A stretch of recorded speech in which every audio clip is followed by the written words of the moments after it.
what's the key here? Is the key training, or is the key training for jobs, or is the key placement only, or is it training or placement and that training relate to jobs that are available now as opposed to something else? I'm just trying to... It's both. I'm trying to understand what the rub is here. It's both. It's not just placing people in jobs that they may have to, that may not make their requirements in terms of paying their mortgages or paying their normal costs of household costs, what I'm trying to say, mortgages, transportation, child care, but we want to get them in jobs that they actually stay in for a long period of time. What the other states have found is that when you do more training, you have more access to long-term employment where they don't get unemployed again or are underemployed.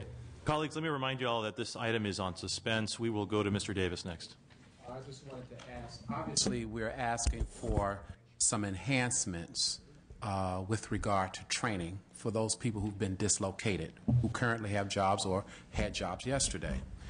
But the goal of the federal funding has been placement for the long-term unemployed that are in our urban and rural areas, etc., who need to be placed in jobs as well. And I realize that we have to do both things. My question, though, in terms of data, what has the record been in the placement of the unemployed in jobs? When we look at numbers across the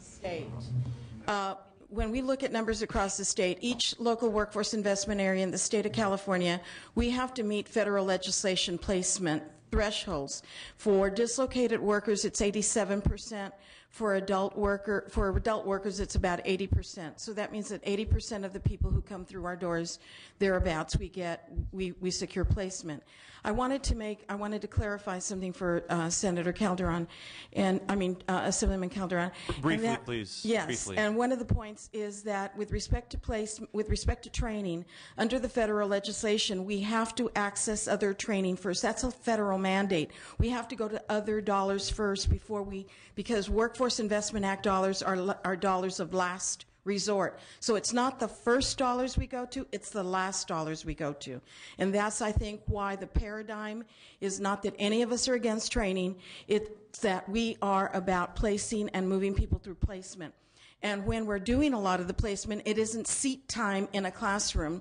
We do it on the job training with employers, where we reimburse employers on Main Street for a large portion of that training. It isn't seat time in a classroom. I understand that that's valuable, but really because it's placement driven, it's on the job training. Mr. Blumenfield. Thank you. A couple of questions, and was there some EDD analysis about the cost of this? Because I've heard there was one about $6.8 million, and I haven't seen it, but I wanted to find out what that was about. Thank you, Mr. Blumenfield.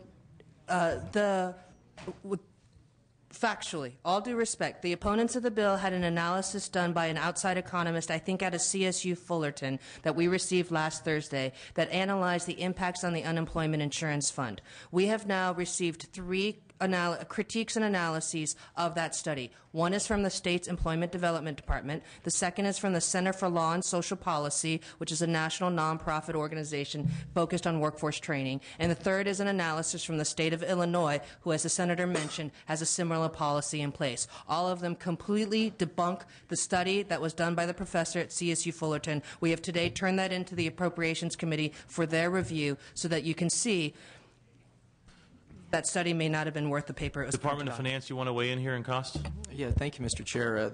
My file indicates that for EDD costs, operational costs, would be about $31,000 annually, and that could be covered within their administrative fund. Mr. Donnelly? Just a couple other quick things, but it's good, and I look forward to seeing the study and the analysis of it, and so it's good that we have a little bit of time to move forward on this. In terms of the impact on the local centers and the right mix, I'm struggling with this question because it's average now. You're saying is 20%. Are there not scenarios where 20% is appropriate? And obviously, some areas are going to have much more, some much less. Who should be determining that mix, and why is it more important for us to dictate that mix than to let the locals determine that mix? Well, I think it's a balance. There's a role for the state to play, both the State Workforce Investment Board and for the legislature in terms of oversight in the federal statute, and there's a role for the local. It's just getting that right balance. And what we're trying to do is not to have a one-size-fits-all, but raise the standard a little bit. Of all the states that would have a requirement for training, California would have the lowest if we do what we're suggesting in the bill as it's now in front of you. Very good. We'll go to Mr. Donnelly and then Mr. Gatto. Yes, Senator. I just did a tour of my Workforce Investment Board and sat down with the whole committee and was very impressed with what they were doing. They had a lot of really innovative ways to get people to work, and I think we're all in agreement here that we want focus to be getting people re-employed or employed, period. And this fixation on training, I think, is a little disturbing, because when I asked them, I said, who's paying for the training? In many cases, in this particular Workforce Investment Board in Hesperia, it's the employer. So in very few cases, they said, we have a special case here where we're subsidizing it. So if there's a zero cost, that doesn't mean the training is not happening. So I think that's a false, it's essentially presenting a falsehood, when in fact we're getting a lot of people to work, and the training doesn't occur unless we know there's a job on the hook. So I think what is going on right now is working really well, and if it works well in Hesperia and they've got another model in LA, who are we in Sacramento to be telling them how to do it? I think we're adding another layer, another requirement that's going to make it tougher for people to get to work. And I think, as I said, we're all in agreement. We want that to be our goal. So that's where my concern is, and I'm going to have to be in opposition to this. And I would just refer to my response to others. It's the right mix of oversight. There are some boards that do an excellent job. I personally think the one in Contra Costa County, where I'm from, does a good job. When I was a county supervisor, their office was across the hall from my office. There are some that don't do as good a job. But that's not to measure just the job. It's different in every area. So with all due respect, I appreciate your comments. Mr. Gatto. Thank you. So my question is in the vein of our great majority leader, Chuck Calderon. You know, he asked, why are so many people opposing this? And I asked myself the same thing. I got a visit by some of the groups that were opposing this, and I hope you can talk to this concern. Some of them said that some of the strings on the dollars and some of the way that the formulas are apportioned or something like that having to do with the way that this bill operates is that, and these are centers in Los Angeles who are working with the local MTA to purchase buses, for example, and they train them for Teamster jobs. These are Teamster jobs. And they said that after this bill, they would not be able to purchase the buses, so it would completely obliterate that training program, even though it is a training program, and it's one that produces good jobs. I believe, Mr. Gatto, that the last round of amendments have raised any concerns of Jim Garrison and the Teamsters in Southern California. Their truck program will continue. They're pleased with these amendments. The Teamsters are in support of the bill. Thank you very much. Mr. Bradford. Yeah, I too had some of the questions that Mr. Calderon had, but I think what we're failing to understand is that job training goes beyond just training somebody how to do a specific job. It's the holistic approach, and this is what these workforce investment boards do. It helps clean up some past child support issues. It helps with the resume. It helps with transportation, understanding how to navigate and first show up to get a job, how to dress for success. So the training in and of itself, if we're just fixated just on training alone, but I don't know how to walk through the door and fill out an application and sit across the desk and interview, you haven't prepared me for a job.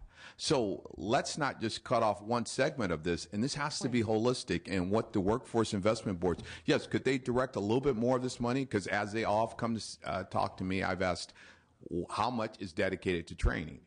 And I have a great concern about that. But again, if I have somebody who doesn't know how to fill out an application, regardless of how skilled they are in being a plumber, but I can't fill out the application to get that job, I could be a journeyman and I'm not going to get the job. So that's what the WIBs do, and that's my understanding, and that's the concern. And those are the assurances that those full service programs need to continue, and I just don't know if they will if this bill is passed. And Assemblymember Bradford, I think your point's right on. And what we've tried to do in some of the amendments is broaden the definition of training so that a lot of the things like counseling that we didn't have included at the beginning, we've tried to include and would continue to talk to the opposition about that. what's in front of you. The bill is in print, Ms. Mitchell. I mean, even assisting with driver's license, you know, clearing up child support issues. I mean, that's the full service that people in my community need and throughout the state of California. I mean, the folks that have never had a job is not the displaced worker who already has proven they can be gainfully employed and you just give me another skill. It's that person who has never been employed that I want these dollars to go to and help them. And keep in mind, by the time, if this bill was to pass and get signed by the governor, 75% of that, beginning in 2016, because that's when the full 25% would go in effect, would still be available for those other things, in addition to the fact we've broadened the definition. Very good, members. Any additional questions or comments for the author? Hearing and seeing none, members, the item will remain on suspense. Thank you for your presentation. I realize that you wanted to waive your presentation, but this was a very good conversation. I'm delighted Thank to you, spend Senator. time with you all. Thank you. Senator Hancock.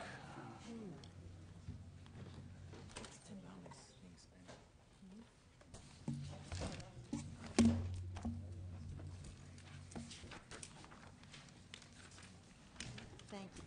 Back again. Mr. Chairman, I would like to waive presentation on SB 500 and SB 740. Very good. But I believe that SB 202 is up for a vote today. That's correct. It enjoys a do pass recommendation. The floor is yours. I will present briefly. The $200 Move the bill. Very initiative. good. The bill has been moved and seconded. Do you have witnesses in support? Witnesses no. in opposition? Department of Finance? We believe there would be some costs associated with the bill, but we do not have a position at this time. Very good. That measure is out on a B roll call. Thank you for your presentation, Senator. Senator Blakesley.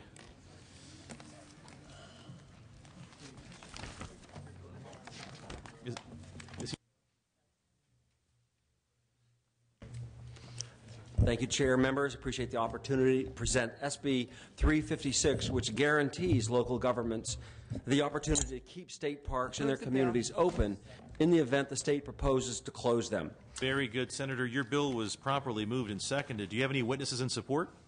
How about witnesses in opposition? Department of Finance, can we tube this? Just simply to note, I'm sorry, I missed your comment? Your file? Yes. No fiscal impact because the proposed work is already posted to the Parks website. Very good. Your measure is out on an A roll call. Thank you, Senator. Thank you, Chair. Thank you, members. Very good. Very good. Members, I like this committee. We are almost finished, members. I just need my gavel back here. We have members of the public here who would like to express their opinion on Senate Bill 161. Are they still here? Come on down. Come on down. Thank you very much. This is Senate Bill 161, Senator Huff. He has waived presentation, but we will hear from the support and oppose. In support, Mr. Wetch, briefly, please. Yes, Mr. Chair, Member Scott Wetch, on behalf of myself and my 7-year-old daughter, who has a form of epilepsy that renders her subject to grand mal seizures that last longer than 5 minutes. This bill is an attempt to address an issue on schools where nurses are not available to provide this life-saving medication. Very quickly, I'll just say this bill has passed through 5 committees in the Senate floor overwhelmingly with over 18 amendments. And the reason for that is that those committees came to the conclusion that the points raised by the opposition do not rise to the level to outweigh the potential damage that can be done if there's not a solution put on the table. So with that, I would just remind the members, this is a volunteer program, this is a volunteer program, this is a volunteer program, and urge and I vote. Thank you. Thank you, Mr. Wetch. If we can concentrate our testimony to the fiscal impacts of the bill. Next witness in support. Erin Givens with the Children's Specialty Care Coalition. We represent pediatric subspecialists in California in strong support. This will prevent the costs of disability, permanent disability in children. We urge your support. Next witness in support. Mike Kilborn, the sponsor representing the Orange County Department of Education, the Epilepsy Foundation of California, and the Orange County Epilepsy Alliance. This the purpose of the bill is to protect 16,000 of our California school children from possible brain damage and even death. It's a very simple bill. That's the entire purpose of it. It has been made into something much more complicated, and the drug is safe. The employees are free from liability and coercion. We have taken many, many amendments to try to satisfy a lot of their concerns. The cost, I know the analysis in the Appropriations Committee was $10 million to schools. We think that's a little bit high, very, very high. Remember, it is a volunteer bill. The schools take it up to protect their children. We ask for your support. Thank you. Very good. It's cost pressure, not direct costs, just to note. Next witness in support. Terry Burns on behalf of the Saddleback Valley Unified School District and the San Bernardino Area Districts for Better Schools. We think that cost is just the opposite direction. If you don't have the ability to have these students served in the school site, parents will insist on IEPs and have their students taken out to much more restrictive settings so that the students are continually protected. Very good. Thank you. Department of Finance, you have a file? Yes, Mr. Chair. And in addition to the cost pressures, there would be costs for the Department of Education and Public Health to develop guidelines and training. In addition, we understand that there is a pending lawsuit that may affect the bill's requirements. Very good. Witnesses in opposition, if we can focus our comments on the fiscal nature of your opposition. Libby Sanchez on behalf of Laborers Local 777, representing classified employees. We appreciate the very thorough analysis that your staff has written and the time that you and other members of the committee have spent with us discussing our substantive policy concerns and our fiscal concerns. To focus on just the fiscal concerns as you've requested, we believe that there will be very substantial fiscal implications based on the requirements imposed by the bill on the districts that choose to participate in this program, on the Board of Education, and on individual schools, even though there is liability indemnification protection in the measure. That doesn't preclude the possibility of lawsuit arising out of administration of this medication. There is a difference of opinion between the proponents and opponents of this measure regarding the potential health implications of administration, even safe, appropriate, and adequate administration of this medication as it relates to respiratory depression.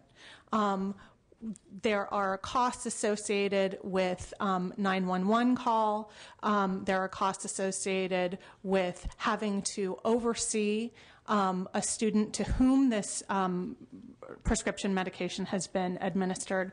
But most importantly, this is all in response to a problem which the proponents of the measure have never shown exists. There has never been testimony in any of the myriad committees in which we've heard this issue over the past 2 years that there has been a student who is epileptic and Diastat prescribed in public school in California who has not had access to any of the legal existing remedies, 504, IEP, parental designation, or as a result has not been provided access by a nurse who they still exist in our schools. We have Alameda County and Davis who have both chosen to figure out ways to cobble together healthcare programs. Plus we have nurses throughout California which are able to administer. But we haven't had one instance expressed in any committee where a child who is epileptic and Diastat prescribed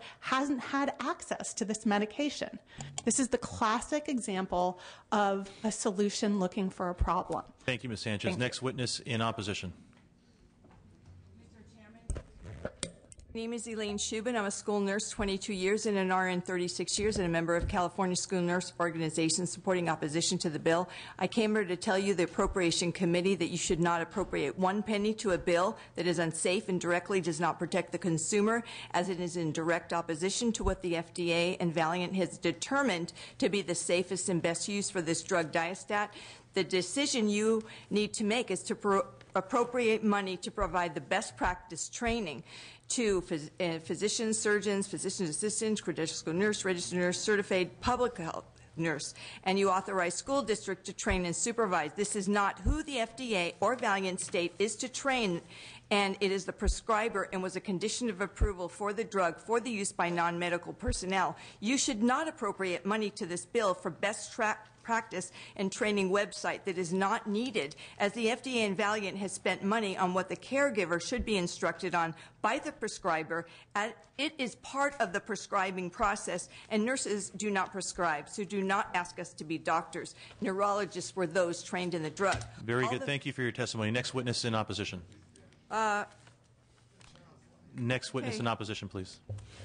My name is Lynn Summer. I'm a school nurse credentialed in the state of California, and I'm also a member of the California School Nurse Organization, and we are opposed to this bill. And a lot of you have gotten a packet, and we've got this is the directions of the medication, and it states in this direction that it is the prescriber that does the training, not the nurse, and it's against my Nurse Practice Act to do that. And it's also we can't appropriate money for something that I can't do. Very good. Thank you. Next witness in opposition. Mr. Chair, on behalf of the California Teachers Association, we are opposed to this bill. Thank you. Additional witnesses in opposition? Mr. Chair, Member Stephanie Roberson on behalf of the California Nurses Association in opposition. You don't need a bill to volunteer, so we believe this bill is unnecessary. Thank you. Caitlin Vega for the California Labor Federation here in opposition. Brooks Ellison on behalf of the United Nurses Association of California in opposition. Very good. Any additional witnesses in opposition? Very good. Hearing and seeing none. Department of Finance, do you have a file on this measure? We already did that, didn't we? Yes. Very good. Okay. I apologize for that. Members, Senator Huff has decided to waive presentation. We wanted to afford those members of the public who had an opinion both for and against the bill an opportunity to speak. In that vein, I understand there are also people out there who would like to speak on Senate Bill 432, De Leon.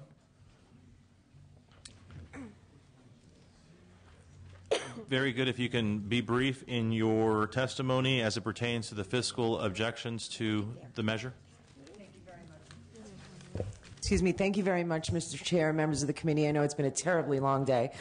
My name is Randy Knott. I'm with the California Hotel and Lodging Association. We're here to state our opposition to the bill. The bill is put forward by the proponents as a safety measure for hotel housekeepers. Firstly, no one cares more about their hotel housekeepers than hotels. It just makes plain good fiscal and business sense to have happy, healthy, injury-free employees. Workers' comp is expensive. Absenteeism is expensive. It absolutely makes no sense. Currently, there is not one study that shows that changing to fitted sheets would save any injuries whatsoever. Secondly, right now there's a study coming out that confirms there's physically no difference, but again, back to the economy. To the fiscal nature? Fiscal arguments, absolutely. Right now, this would cost our industry between $30 and $50 million, not just to change the sheets, but to change the laundry equipment. We have members in Napa County, for example, where there are only 2 commercial laundries available, and neither one of them will take fitted sheets because the elastic gums up the system. In addition, although the analysis says that it will only be between $150,000 and $175,000 for the state, first, the Standards Board has to implement this. Then they have to enforce it. There's 550,000 hotel rooms in the state of California with over 750,000 beds in them. I'm sure the California Applicants Attorneys Association would be happy to become the bed police, but Cal-OSHA already heavily regulates us, and they have never once found there to be a violation regarding the sheets. So this is an extremely expensive argument. Plus, there'll be a flood of variances into Cal-OSHA, and whether this is general fund money or this is employer-funded money, it's still money that's not going to Health and Human Services, schools, education, or job creation. We respectfully ask for your opposition to this bill. Very good. Next witness in opposition. Mr. Chairman, Mike Belote for the California Lodging Industry Association. Just very, very briefly, we would support an outcome-neutral sending of this to the Standards Board. We think it's a bad idea from a government process to have statutes directing ergonomic standards. What you're talking about, respectfully, is how beds are made, and we think it properly belongs with the Standards Board in an outcome-neutral way, and we would support that. But this directs the outcome, and there's a disagreement on the ergonomics, so we would ask that the bill be amended to just send it to the Standards Board and let the experts decide. Thank you. Very good. Next witness in opposition. Thank you, Mr. Chairman and committee, for this opportunity to speak in front of you. My name is Kevin Schwab. I'm here representing the members of the Textile Rental Service Association of California. We're an industry that has not had an opportunity to weigh in on this issue. We oppose Senate Bill 432 because we feel that the cost of our members would be astronomical and put many of the 300 operators in this state out of business. For every bed that you hear about or lodging bed that you hear about, our members would have to purchase 5 sheets per bed. And with the increase in cost, the cost of cotton increased 127% over the last year. And this cost would drastically reduce our members' opportunity to buy these sheets and hurt their bottom line. Also, processing these sheets by cleaning them and by laundering and pressing them, they would have to buy new equipment or modify their current equipment. A sheet presser or a sheet iron would cost roughly $100,000. To modify their current equipment would be about $50,000, and our members who operate off of thin margins would not be able to afford that, thus slowly shrinking the jobs in our membership and of the operators. I appreciate the opportunity. While I have significantly longer comments, I will keep into that, and I appreciate the opportunity to testify. Next witness in opposition. Thank you, members, for giving us the opportunity to register our public opposition to this bill. Teresa Cook on behalf of the California Travel Association. Very good. Any additional witnesses in opposition? Hearing and seeing none, Department of Finance. Thank you, Mr. Chair. Department of Industrial Relations had not provided a fiscal estimate of the bill, but however, looking at a similar bill and related provisions, we believe that costs for this bill would start at around $500,000 to develop, enforce, and respond to appeals regarding health standards for housekeeping. Very good. Members, that will conclude the testimony on that measure. I understand that there is a member of the public who would like to speak on Senate Bill 740 by Hancock.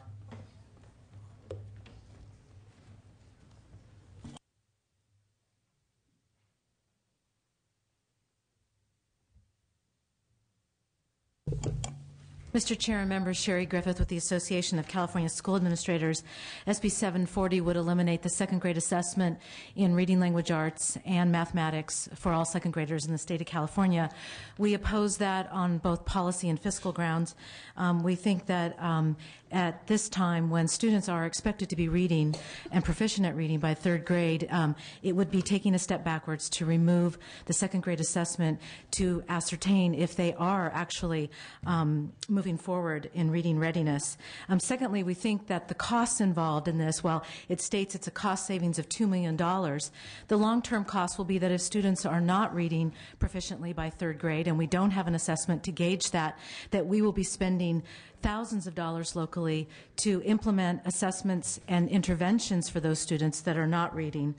Finally, if students are expected to be assessed locally and they've lost this opportunity through the elimination of this test, it will be our district administrators that will have to purchase off-the-shelf tests and administer those tests or create those tests on their own, which we think is an inefficient use of state funds. And for all of those reasons, and really for the benefit of students becoming proficient in reading and math, we urge the committee to oppose this measure. Very good. Mr. Lucia. Yes, be brief and stick to the fiscal. I align myself with the comments that were just made. I agree with the staff recommendation on the cost pressure. Would add to that cost pressure, additionally dovetailing off of what was just said, the additional cost of informing the parents, not just buying the test, administering it, but also sending out information to the parents about the results of their kids. Also wanted to point out that you've had several bills today about incarceration and training and whatnot. 68% of adults in prison test at the lowest or next to lowest rates of literacy. 31% are absolutely illiterate. If you don't read at fourth grade, you're 4 times more likely to drop out, 8 times more likely to have a stint in state prison. This is penny-wise and pound foolish to eliminate it. Finally, last page of the bill. Last 3 lines of the bill, we believe likely violates Prop 98 in the CTA v. Gould lawsuit settlement in terms of the character of appropriation, moving from local assistance to state operations. We think finance should take a look at that. And your staff. Finance, do you have a file on this? Yes, Mr. Chair. We too find that the bill would result in some cost savings of about $2 million to the Department of Education. But however, we also note that there would be cost pressures to the local education agencies if they choose to administer a different diagnostic test with the absence of the STARS test. Very good. Members, thank you for the testimony. Members, that concludes the business of the Appropriations Committee. 8.5 hours. Thank you very much for your patience and for your participation. We are adjourned.